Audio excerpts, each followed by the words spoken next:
I'm really excited actually for this specific panel. We're having a big impact, as we discussed, but we're having a potentially even bigger impact, social impact in the world. And I'm really excited about this panel and to hear from the speakers here.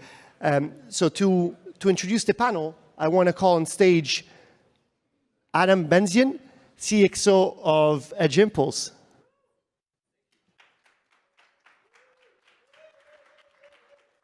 Welcome on stage. Thanks, Alessandro. Hi, everyone. Good to see everybody here. I think 1/3 of the audience or so, maybe more even. So I'm Adam. I work for Edge Impulse. I'm in marketing. And before I introduce this panel, I want to let you know something about the company, that this is an impact panel and conservation panel. And it's really dear to Edge Impulse and really core to our culture. This company was founded not only on the principles of doing great things in the enterprise, solving automation problems, also about doing good in the world. And this panel is a group of people I've worked with for years on all sorts of really interesting projects. The panel will be led by Stephanie O'Donnell from Wild Labs. And I don't know why I'm losing my breath. I ran into the stage, old age. And yeah, and we're doing a lot of cool stuff, like giving a portion of our revenue to One for the Planet, these lineards, giving income to an organization called Kids Positive for people who suffer from HIV, and all sorts of amazing things like helping build elephant trackers, camera traps for nature observability, and a lot of cool other stuff. So I'm not going to catch my breath. I'm still breathing from it. So Stephanie from Wild Labs, please come to the stage. Thank you and enjoy.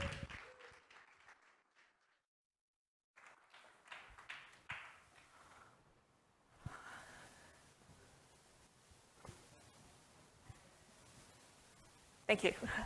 Hi, everyone.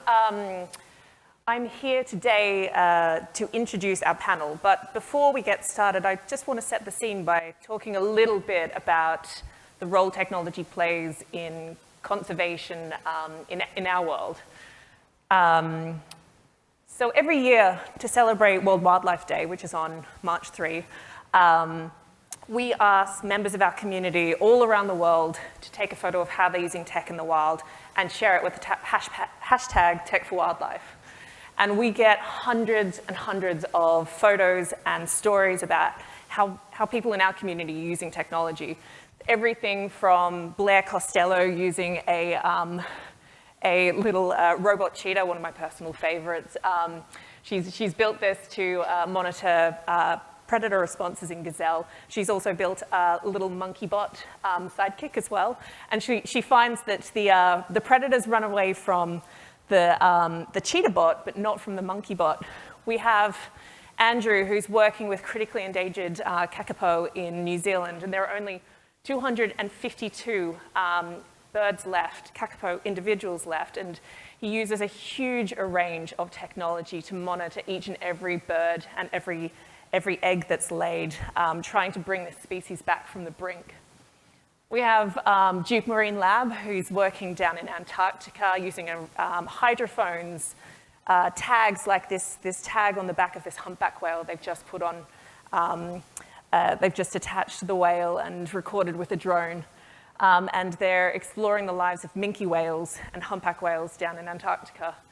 And we have Alyssa, who's putting tracking tags on polar bears. And in this post, she talks about the fact that you can only put a collar on a female bear because if you put the male bears, the neck is bigger than the head, so the collars just slide off. So they've had to develop ear tags, and they're now looking for less and less invasive methods of tracking animals. So they've been working on this burr tag that just attaches to their fur and drops off.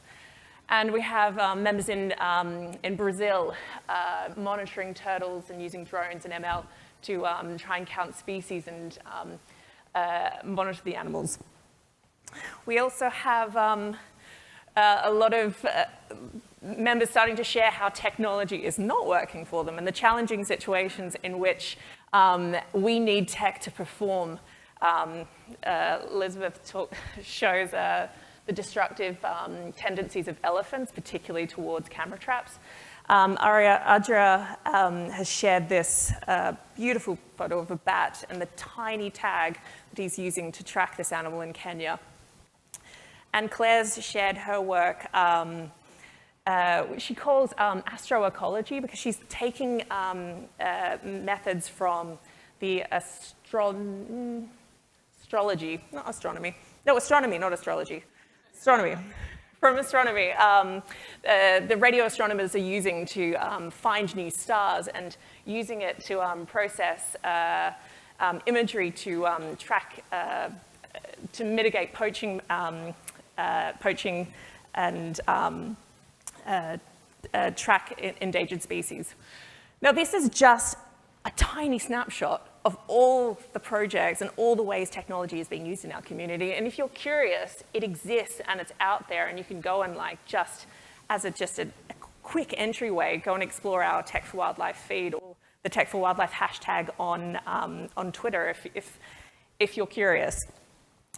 But one of the things we've seen, we've been running this photo challenge for 7 years now. This last week was our 7th year. And we've found it, initially we just launched it as just a celebration within our community, just trying to get everyone to talk to each other and share what they're working on, because our community is, a few years ago, was just quite disparate, and it's really hard to discover who's doing what and how are we using tech. So the photo challenge has been an amazing way to bring people together, but we've also seen it start to track trends in how tech is being used in our world. And more, one of the biggest trends we're seeing is the role that ML is playing in wildlife conservation. We've gone from a situation where we've been in, it's been incredibly difficult for us to gather data. And now that we have lower cost sensors, we're able to actually get the data about how animals are moving, what's happening in our ecosystems. The challenge now becomes, how do we process that data? How do we make sense and respond to it? And ML is playing an increasingly important role. Over on the left, you can see the Bear ID project. And I'll just mention them quickly because Ed, I can see, is sitting down here and is one of, if you're interested in how ML is being applied to identify individual bears, go chat to Ed, because it's one of the coolest projects. And they've been really at the forefront of ML in conservation. But yeah, what we're seeing, this is just from this year, is like 5 years ago, there wouldn't have been a project that would have mentioned ML in their work. And this year, there were dozens. So I guess the main point is that this is something, like in all industries, machine learning is becoming increasingly important for conservation. There's so many opportunities and so many ways in which we need help to build algorithms and get actionable insights from our data. And this is like, I'm about to bring up our panel, but I just wanted to mention first, this is backed by the data from our conservation community. We just published a State of Conservation Technology report where we asked our global community of conservationists around the world how tech is working for them and what opportunities and what challenges they're facing. And of current tools, ML computer vision was at the top of the list for what technologies our community is seeing is going to have a huge impact for conservation. I'll also note that it's quite far down the list of what is currently performing very well for us. So there's a big, big opportunity to improve applications in our world.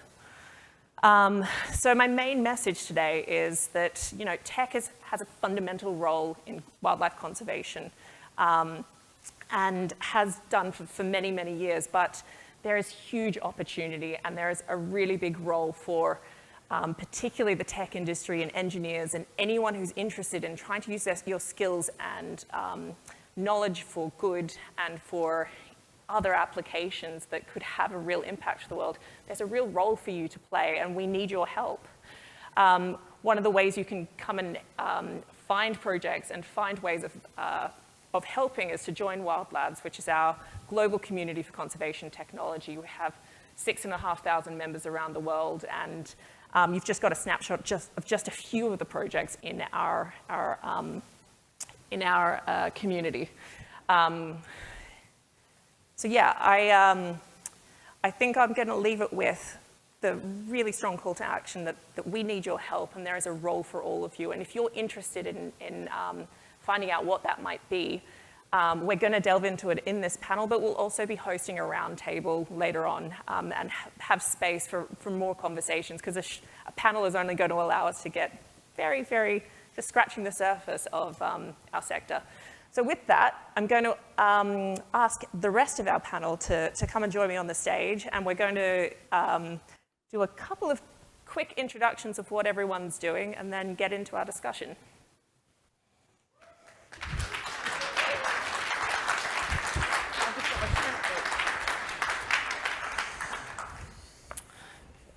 All right, Fran, you're going to be, you are up first.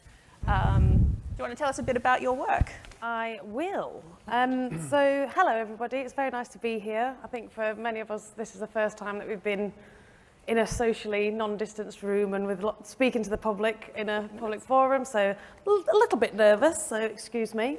But my role is in a sustainability function at ARM, and I lead social impact and innovation, and that means connecting our business capabilities to our societal responsibilities for inclusive innovation.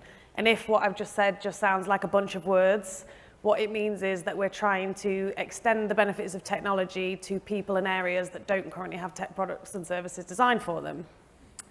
And the way that we do this is in multiple different ways. It might be through insights, so understanding the needs of people and planet, through partnerships with social entrepreneurs, all the way up through to global players, and through developing a network and a community of social impact ecosystems.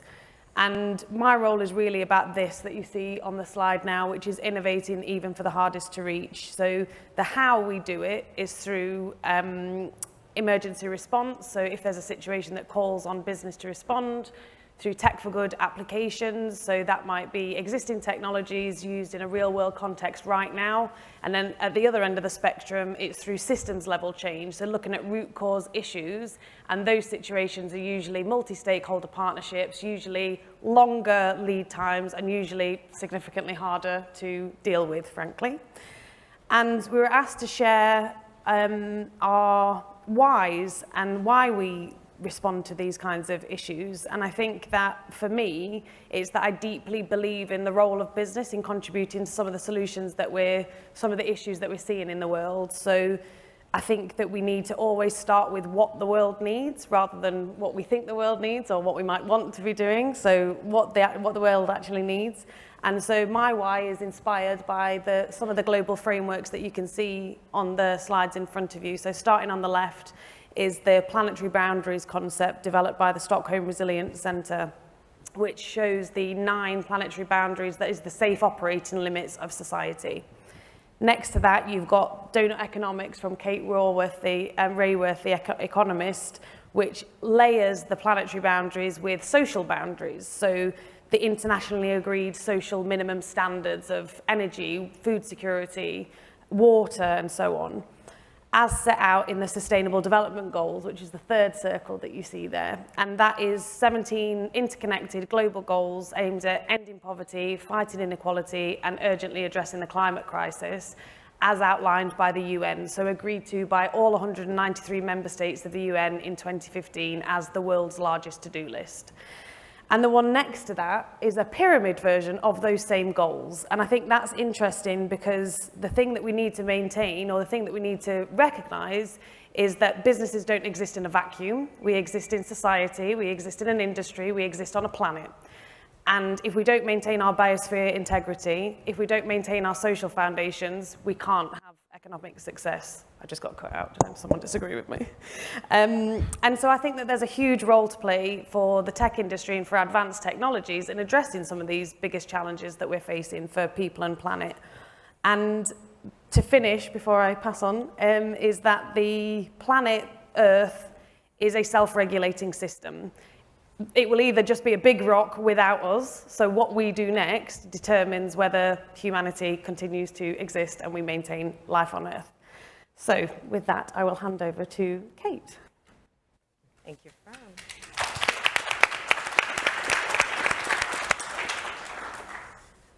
Hi, everyone. I am Kate Callow, and I'm one of the co-founders at Mara. We are an African blockchain startup, but I'm also the president of Mara Foundation, which is a nonprofit dedicated to accelerating technology capacity building across Africa. We have big goals, big ambitions to train about 1 million developers to impact 1 billion lives over the next 5 years. Zach mentioned in his keynote that developers are key to the machine learning ecosystem. And that's especially true when you look at the machine learning ecosystem in Africa, because the AI innovation in Africa is a grassroots, a bottom-up innovation that's driven out of developers, startups. They will learn through boot camps, hackathons, congregate with each other and build solutions. So for us, this is why we have a mandate as a nonprofit to focus on training developers. Now, developers in Africa, they actually use the technology we build here and apply it to the most innovative and complicated challenges. So on the slide here, you have one of my developer relations engineers, Clinton. We were in the bush for the past 10 days, actually. We deployed a few camera traps using the OpenMV cam. Our model was trained with Edge Impulse, and the camera traps were destroyed. What you see on the green here, it's a damaged camera trap that was damaged over like less than 2 days. And next to that, you see a lion pound, a giant lion pound. And the next day when we went to pick up those camera traps, we actually saw a family of elephants. So I'm not sure whether it's lions or elephants which damaged the camera traps, but that happens. So really the way we're trying to help developers is to focus them on the right challenges. They are super innovative. They have now access to tools and opportunities, but we're really trying to help them, orient them towards building the right solutions for the right challenges. And how we do that is by exposing them. Again, we run, for the past 10 days, we were in the Masai Mara in the field. We run a hackathon for last mile payment for Masai communities. So we exposed those developers to the communities. We got them to meet with Masai to understand what are the challenges that they were facing. And some of those challenges, which started with last mile payment, ended up with developers innovating around human and wildlife conflicts. So there's a lot of things for these developers to learn the moment they get exposed firsthand to the problem statement. And then the why we're doing this, it's because, well, it's going to take a village for us to drive real innovation from the ground up. I moved to Nairobi earlier this year from New York City because I realized that I would not drive real innovation on the ground in Africa by sitting in my flat in New York. So that's why I took a leap of faith and decided to move to Africa and really enable those developers, connect them to the ecosystem here, give them visibilities, opportunities, the platforms, and the tools that they need to solve these challenges and build solutions for the communities around them.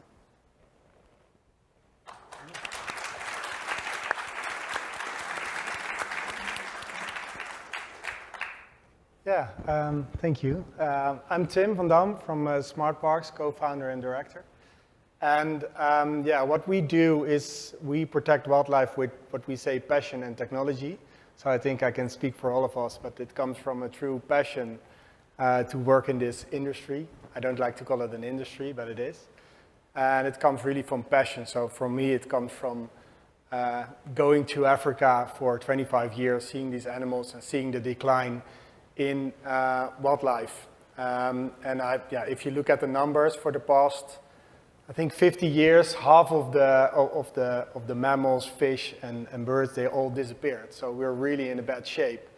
And over the years, it struck me that I need to act on this. So working in technology, at some point I said, okay, what can I do? So that was the start of Smart Parks. So it's good to understand that we all work from a very passionate background. So what we do from Smart Parks, we develop and deploy sensor networks, wireless sensor networks in protected areas. So we started in Africa, but more and more we also see that it's used in other continents, also closer to home where I'm coming from the Netherlands. In Europe, we are also protecting and reintroducing actually wildlife. And for us, it's all about how can we help with technology to reestablish the balance between humans and wildlife. There's a lot of conflicts going on. We can put animals in protected areas with fences around it. But at some point we have to interact again with this wildlife, because that is also an unsustainable way to do it. So how can we use technology to restore this balance? And in our vision is to literally connect with these animals through sensors. So I think this really connects to all these things that have already been said today, is that with technology we're able to get more understanding of their surroundings, how they're feeling, how they're doing. And just to give you one example, this is an elephant collar which is used to track and protect elephant. And this goes onto the neck of an elephant, which is, for that elephant, it's not much. It's very lightweight because of the technology, but it will be there for more than 5 to 8 years. So we really have to think about what can we put on this collar now, which makes it intelligent enough to provide us all information about what we need to understand from that animal. Like, is it in danger? Is it looking for water and food? Can it still survive in the area where it is? Or also to protect communities living around these wildlife. Are there any threats coming towards the farmers? So it's not only for the safety of the wildlife, it's also for the safety of the human. And just one example of the data that is already coming off our wildlife tracker. So this is a ranger edge, which is used to support rangers in the field to protect. But also, for example, this goes into the horn of a rhino to protect. So it grows out in 2 years, but this is the same data coming out of that. So it's a lot, but still it has all the same problems that we have with the industrial applications, that we have very little bandwidth because it operates on a very small battery. So we need to use ML to already understand what is going on the sensor level, and then only send the outcome over in our case, a LoRaWAN network or a satellite network. So I think for us, this whole edge impulse development is so to the core of our interest that we really want to put this technology in all these trackers and then make it available in a very nice and easy to use workflow to other conservationists working with technology. Yeah, I think that's it.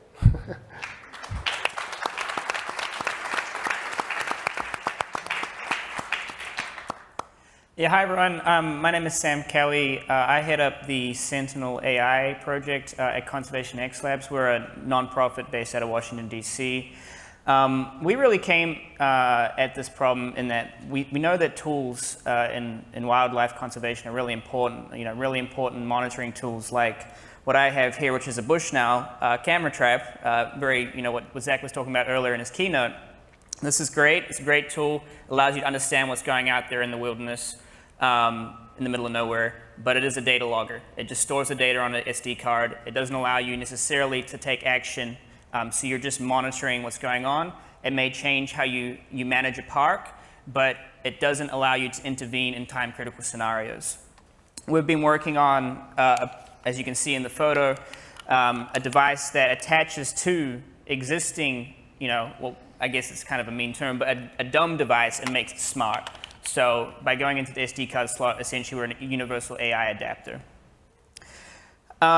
Just to quickly go into why we do edge-based computer vision, a huge problem in wildlife conservation is that you're collecting data from the middle of nowhere. There's a high cost of data retrieval. Processing that data is a real big pain. We have people we work with that capture 10 million photos a season and have to go through that manually. There's a lot of false positives, a lot of false triggers of a leaf blowing in the wind. And all of this really means you miss time-critical events. We really see AI being a really good tool for this, is to essentially a filter out there in the field to send back critical information. But the big problem is that everyone has a different question. Someone's looking at jaguars, and then we have people looking at elephants as well. These are some of the example projects we've been working in. We've been working in Montana with a reintroduction of a species called the swift fox. There's human-wildlife conflict considerations, so early detection methods for elephants.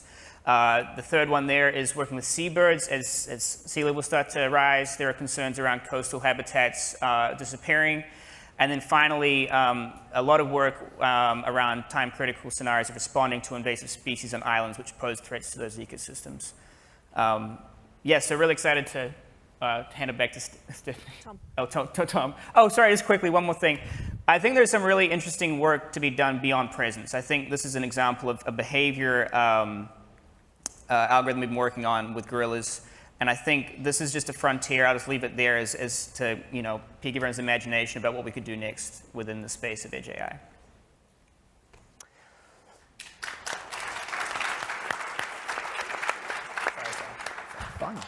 So I occupy a slightly different area of this ecosystem. My name is Tom Quigley, and I'm the managing director of a new venture capital fund called Superorganism, which focuses on investing in venture-scale startups that benefit biodiversity and prevent biodiversity loss. And so I'll start with the why on our side, which is while we really have, as you've seen, a clear need to prevent extinction and biodiversity loss on a local level, we also need to prevent it on a global level. And there are industries that drive biodiversity loss, like overexploitation of resources, habitat loss, pollution, and a number of others. And so our large why is to be able to fund the types of companies that will rapidly go to scale at the speed that we need solutions to go to scale at, and be able to address a lot of those drivers. One of the biggest whys is to be able to provide funding to the types of projects like these and like others. After many, many conversations and spending time in companies like Conservation X Labs and in the field, money is one of the #1 constraints. So our mission is to find and supercharge companies that benefit biodiversity and deliver venture scale returns. And we do this by focusing in 3 different areas that we think will be able to find venture scale companies that will provide returns for the fund, as well as being able to provide impact at scale. Our first focus area is looking at any of the industries that currently drive biodiversity loss along some of those 4 or 5 big areas globally, and invest in teams and companies that will be able to use emerging technologies and address those drivers. Our second area is the overlap of climate and biodiversity, so that we're able to invest in companies with the tailwinds that are coming through climate tech and the talent and money, and solve for both of these giant global problems, the climate crisis and the extinction crisis. And our third, and perhaps most relevant to this conversation area, is enabling technologies, which are new technologies that have venture profile, but are also putting new tools into the hands of conservationists and scientists to be able to work to protect biodiversity. The last piece that's relevant as well for the funding ecosystem is that we've pledged 10% of our ongoing carry to future conservation efforts. So when that begins to pay out, then we're going to be able to fund more things than just venture profile companies in the future.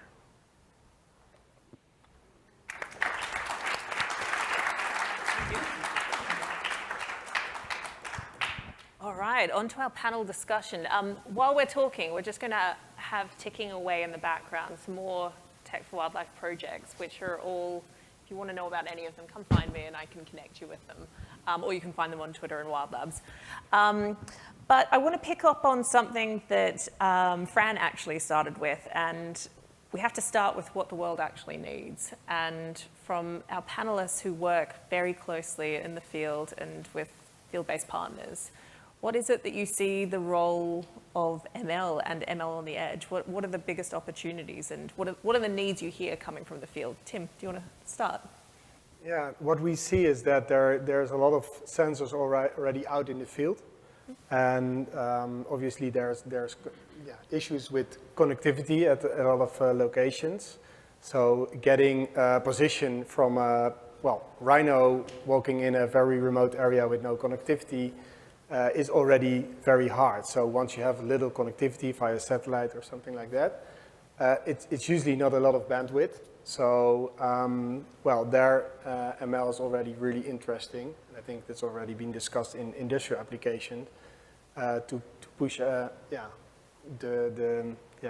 sensor outputs and the learnings from that, the inferences, to put that over that very tiny connection towards the central location where you can actually act on that data. In this case, maybe park management or anti-poaching or alert communities. So I think this is really where it can make a difference. Tim, does that match what you're hearing? Yeah, I think there's some really interesting, we work with a lot of large parks, right? And these are such large areas that, you're talking, many, many hours across the park. And so if you can deploy resources to better protect or manage that park through the tools, I think it really allows them to be more effective in their job. That's quite a specific use case, though. There's the range of applications in conservation. It's absolutely. Massive, park and responding to different events is one, but there's huge research and a lot of questions that people are asking, right?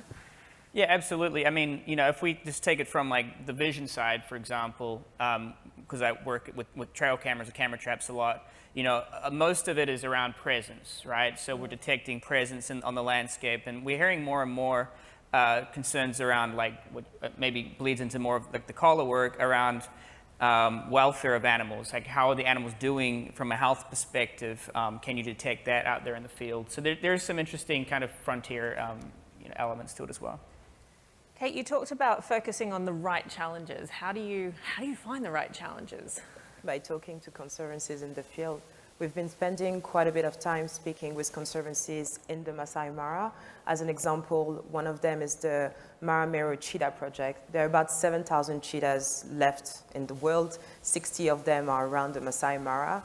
And we have this researcher who is spending hours and hours every single week in the field, taking pictures, listening to cheetah songs, and then identifying each and every cheetahs just by the eye.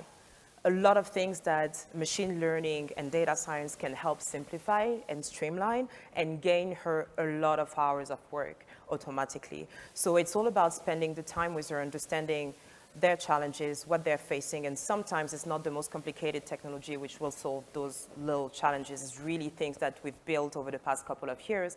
They just need the access to it and to be aware of it. And make it user-friendly as well. Yeah. I think if we know this technology is here and we all work with it, but if the distance between people in the field, we say, using it on a daily basis, it's still pretty big.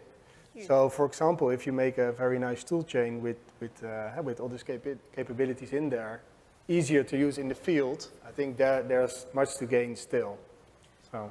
I think one of the things that came back through our state of conservation tech research was the biggest challenges, and we asked it of developers of technology, but also field users. And both sides, money was right up the top in multiple perspectives, like seed funding through to maintenance. But actually what came through most strongly from field users was not actually that there were performance issues, but it's actually capacity building and training and actually using the tools that we have and making them user-friendly and getting to the point where they can actually be useful and having impact for conservation. Is that part of what you're doing with your work, Kate? It is, and we are enabling developers to do this capacity building with conservancies on the ground, because us building the technology here are not going to go talk to a small conservancy in the Masai Mara and teach them how to use our tech. We need to use developers who are on the ground, can also iterate and customize the tech for these conservancies to deploy it and teach them how to use it. So Clinton has been spending also a lot of time in the Masai Mara with the Cheetah Conservancy, one of the assistants that is a little bit more technology literate, and teaching him about AI and machine learning for conservation. It's been really beautiful to watch. We should actually have a chat after this, because we've been, with the support of ARM, we have a 6-month Women in Conservation Tech program running in Kenya and moving around to East Africa. And we're coming from the other side where we're training conservationists and women, early career women conservation in technology. So I feel like there could be a nice link together. Anyway, that's a side thing. Speaking of Edge ML specifically, what do you think's blocking the adoption, the further adoption of it beyond? What do you think's blocking the further adoption of it? Tim, you look like you. Oh, sorry, not Tim. Sam, you look like you have something. Yeah, I think it's twofold. One, it's still a scary word to a lot of people. I think we just have to admit that as soon as you say AI to a lot of people, it's kind of something that's mysterious or maybe can't be explained. We also see a lot of concern around false negatives specifically in the space. So that meaning you're going to miss an event that was really important. That's actually much more of a concern than the false positives in a lot of ways. The other thing is that, as I mentioned earlier, is that everyone has a different question. So there's lots of models that have to be generated for specific use cases. And I think that you can't have essentially one model to rule them all. You're going to have to make specific project models. One of the concerns we hear, especially about EdgeML, is a lot of conservationists like to hoard data and view acoustic and camera trapping data as biological records. And even if we don't have the capacity to pull information out of it right now, in 10 years or 50 years, it might be really, really important. Sure. Like, how do you overcome that and look at the usability of it? Create confidence. Just getting into it, using it, making it transparent.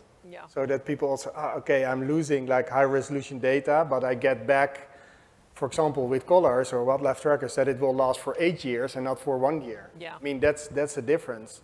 And then they're more reluctant to say, okay, then I'm willing to give away a bit of high resolution data and I trust what is coming out of the model. But I think this will take a while to get into that stage. Fran, I wanted to bring you into the conversation. Hi. Speaking from the private sector perspective, we've worked together a long time and had a really great relationship with ARM and how you approach working in impact. Can you speak to why should the private sector be involved and invested in impact? What's the reason from your perspective? One of those global frameworks I mentioned earlier is the why. We need to, but I think there's so many shifts happening in the computing market that are being mirrored by shifts for people and planet. We're living in unprecedented times, the word of the decade.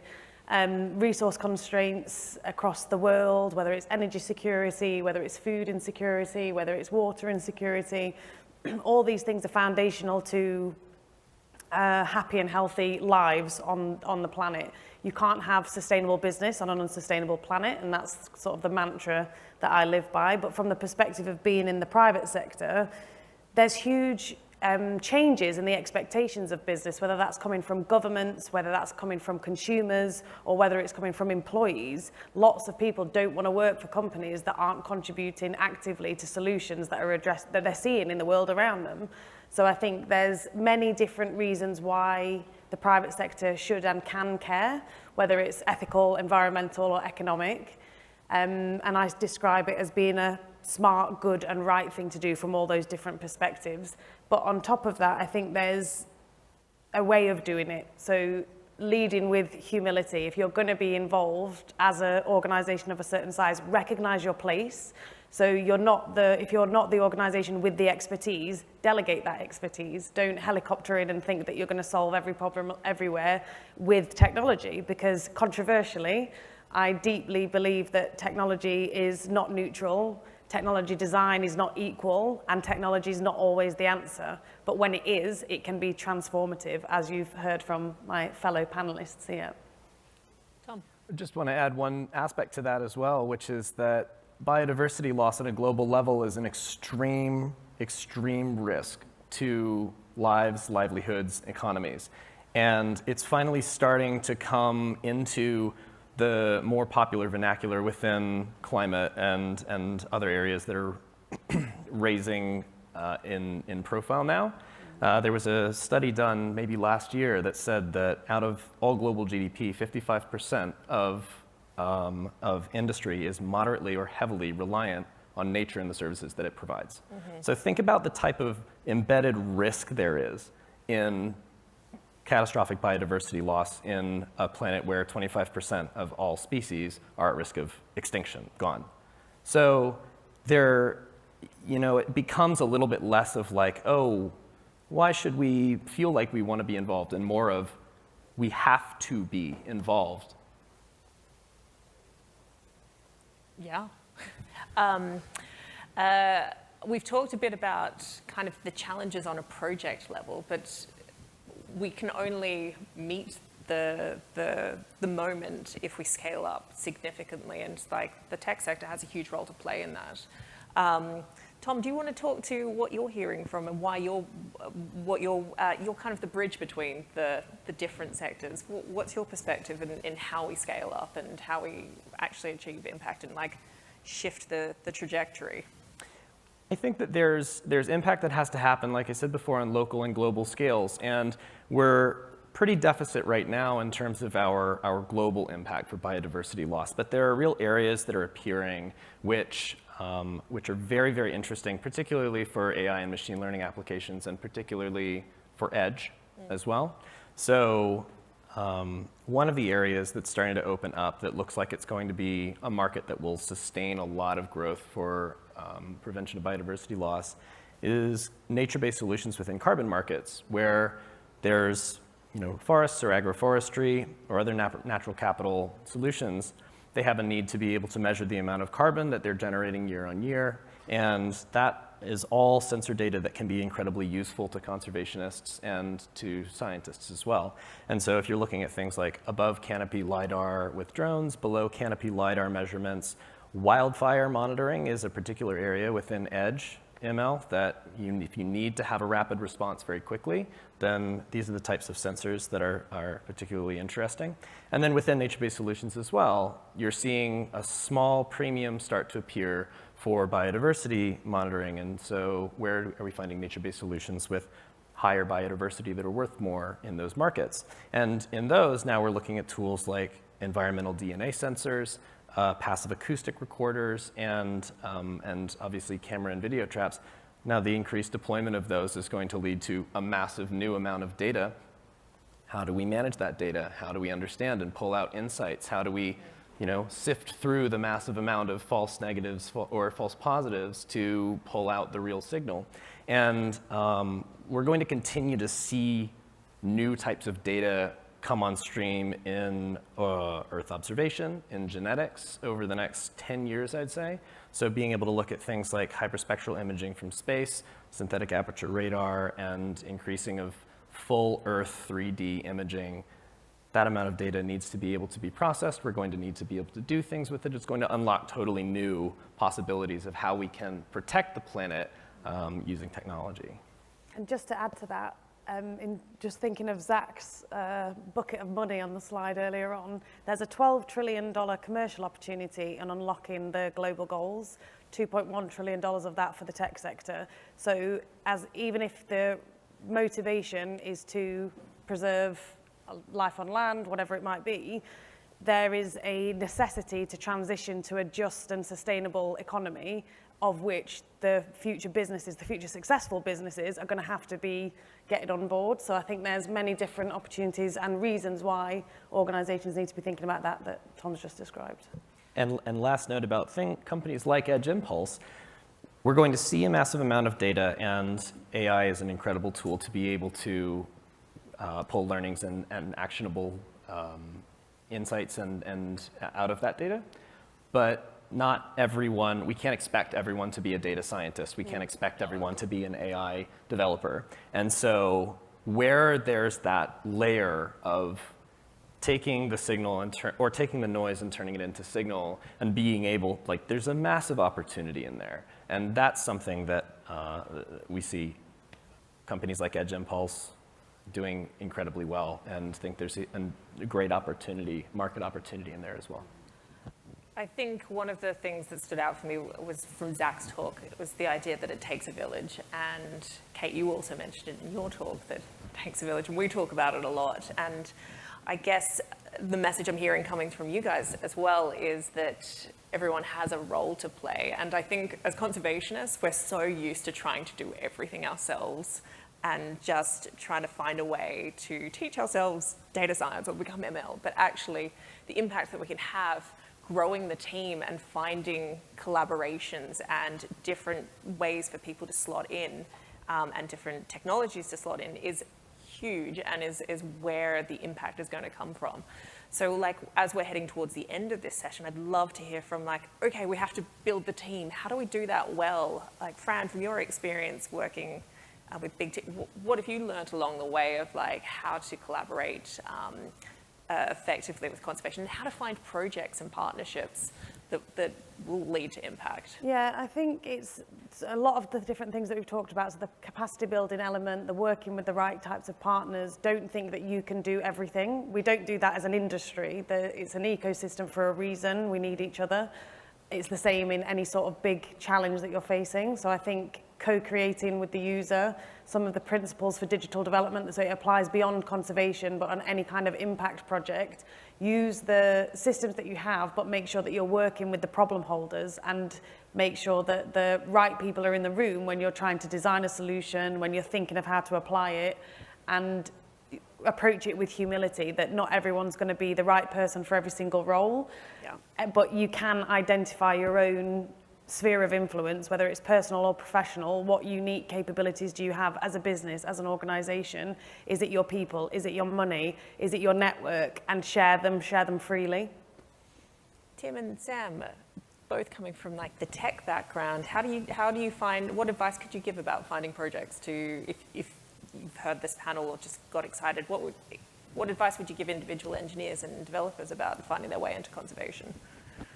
Well, I think most important is the passion. So you need to be driven by what gives you passion. Like where do you want to put your energy in? I mean, that's the most important thing because it's very hard work, I guess. As conservation is very under-resourced in general, that's well known.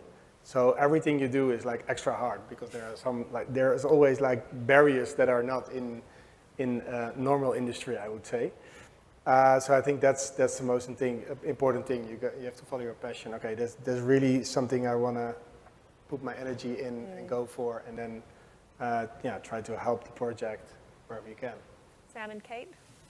I would say it's mostly about finding people or a safe space for you to innovate and create.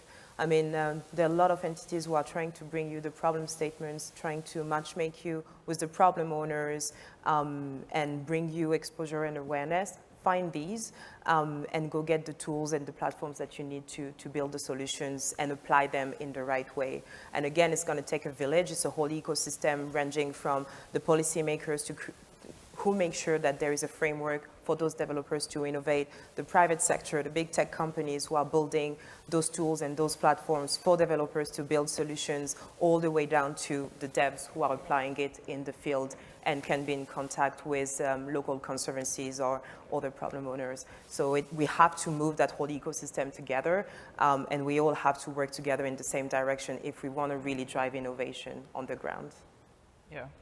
And I would just say, like, if you're trying to get into the space, start local. You know, like it's really you find places around that have some kind of need, and if you can address that need, I think you'll find yourself kind of getting into this community and see how your skill sets that you bring from your industry could really apply in this space. So I'm aware we're coming to the end, so I'd love to give everyone the chance to final thoughts, what makes you feel optimistic, or if anyone could do anything coming out of this, what would you ask of them? Who wants to start? Tim, do you want to start? Well, we're always looking for help from anybody also in this audience, like support in skills, but also in resources, of course, because we are running an organization that is very resource limited. We are all, but support is always needed, so please find us. Sam? Yeah, and I think just the fact that we're having this conversation at an event like this shows that I think there is hope in a lot of ways that, this problem is important to a wider range of people. So I'm pretty excited to chat with all of you with all your, skill sets I'm sure I don't even know you have. One of the things that gives me the most energy is seeing the amount of talent. There's a massive mobilization of people that are coming in with skills and expertise from many other industries to focus on problems in climate, to focus on problems in biodiversity, unlike I have seen before at all in my career. So it feels like there's a sea change in the last 2 years of the amount of interest and people that are setting up businesses and technology efforts to work on this. And it is amazing, and we absolutely need those people, and it is empowering for people like all of us who've been working on these problems for our entire careers. I guess for me, again, we're a non-profit, so support is number one for capacity building. And I'm not just talking about monetary support, I'm also talking about in-kind support. I'm about to go back with some hardware that's not accessible easily in Africa for some of these devs. So if you have some, I'll be happy to take it. I'm here until the end of the week. And then more than this, I would love for you to keep in mind to lower the barrier to entry to technology. Not just building for your ecosystem around you, but think about the ones who are actually applying that technology in the field. And I think this is an important takeaway for audience here today. Kate said what I wanted to say, so come and find us in the round table. Well, what a perfect way to end that. Thank you to all of my fellow panelists. If you would like to come and have further conversations with us, find us at lunch or come to our impact panel, or just come look for things on Wild Labs. There is a role for everyone to play here, and a wealth of partnerships and data and really interesting challenges that you could be working on as well. So come have a chat to us. Thank you so much, everyone. Pleasure.